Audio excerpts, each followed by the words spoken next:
اعوذ باللہ من الشیطان الرجیم بسم اللہ الرحمن الرحیم الصلاۃ والسلام علیکہ یا رسول اللہ وعلی آلک و اصحابک یا نور اللہ۔ اللہ کے فضل سے نحمیر کی تراکیب کا سلسلہ جو ہم نے شروع کیا تھا بفضلہ تعالی جاری و ساری ہے۔ آج ہم ترکیب نمبر 5، ترکیب نمبر 6 اور ترکیب نمبر 7 پڑھیں گے۔ ترکیب نمبر 7 یہ استفہام کی مثال ہے۔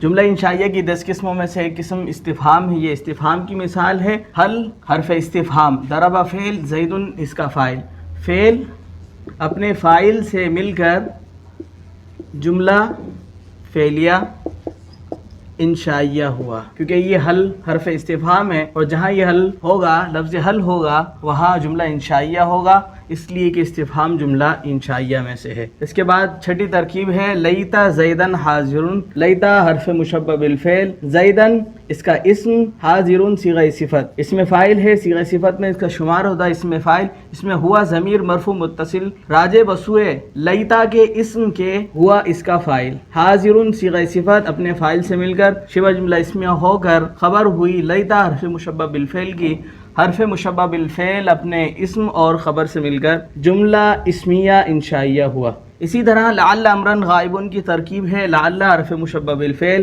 امرن اس کا اسم، غائبن صیغہ صفت ہوا ضمیر مرفوع متصل راجع بسوئے اسم لعل کے اس کا فاعل، صیغہ صفت اپنے فاعل سے مل کر شبہ جملہ اسمیہ ہو کر خبر ہوئی حرف مشبہ بالفعل کی، خبر ہوئی حرف مشبہ بالفعل کی، حرف مشبہ بالفعل اپنے اسم اور خبر سے مل کر جملہ اسمیہ انشائیہ ہوا۔